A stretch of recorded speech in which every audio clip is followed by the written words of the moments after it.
What do you think about all the new developments with Instagram, getting rid of the likes? It's a pretty bold move. I think people are misunderstanding, they're confusing two problems and thinking that they're the same thing. The problem with Instagram likes is that the people that post, their mental health is massively affected by the number of likes that they get. But that situation isn't being solved. The people that post are still going to be able to see it. So all that's changing is that you won't be able to see how many likes that person's got. But actually, that's pretty irrelevant in my mind. Like the people are talking about that this will help mental health. That's the reason to do it. But it won't, because the mental health comes from their own likes, not somebody else's, right? It's not a case of, oh, I got 8,000 likes and that person got 10,000, so I feel bad. It's a case of, I got 8,000 likes yesterday and today I got 6, so there must be something wrong. Or I got 9, everything's great. They're competing with themselves on their own engagement rates and everything else. So I actually don't think it's going to help on the mental health side at all. Then on the platform point of view, I think what they're doing is taking away their own currency, which is the trading of social engagements. That is the social currency of social networks. So for me, this is kind of the turkeys canvassing for Christmas a little bit, you know, and if they really, because if they ever do get rid of all the engagements completely for everyone, the platform's finished straight away, 100%, right? Because the only way people know if content's good or not is based on that information. So it will have to exist, but they'll just hide it. So then we'll all be reliant on the platforms telling us the truth about what is actually hot and what isn't. So at the moment, at least it's the users that are doing it.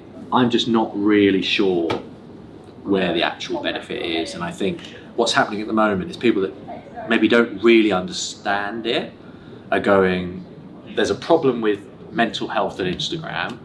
This must be solving it, therefore it's a good thing.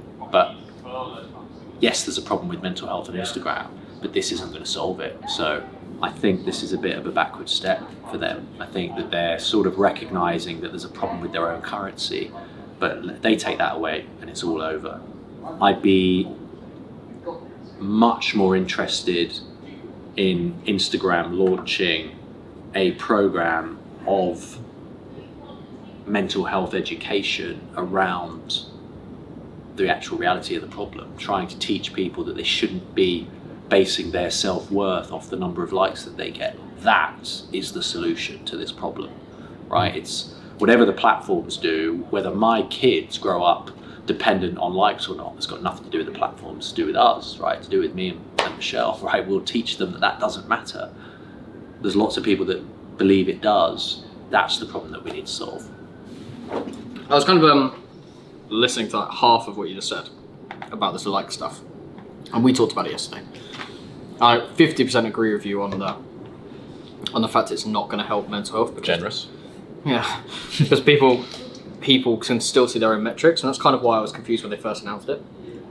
But having thought about it a bit more, people are also people that are creating so much content are worried about what other people think about them. That's why they're creating those content. It is an ego thing. So for other people not to be able to judge them based on their performance, their success, limiting that side of things, I think is a positive. I don't think, we also talked yesterday about the fact that I think it's a ploy to take budget away from people like us on their own platform, because they want to limit the ability for people to enter the market and see what people are doing and how successful it is. But really, I do think it's a cause for good. Like you said a minute ago, they can't get rid of all of it because it is their currency, but they can hide it from the audience, of which it doesn't really matter. So I guess that's the thing we disagree on. I think that what you're saying is 50% of the problem really is that people see their own likes, and 50% is other people seeing their likes. Yeah. I think that 90% of the mental health problems come from people seeing their own likes. You think it's 50-50, which is fair enough. I don't know the answer. It's different for everyone. But it's an interesting point. What do you think is the real issue there? If you are an influencer, or are you more concerned by your own likes, or do you compare how people stack up to you? Are you worried about your likes because of your own channel and your growth, or are you worried about it because of the perception of other people? It'd be great to get your thoughts.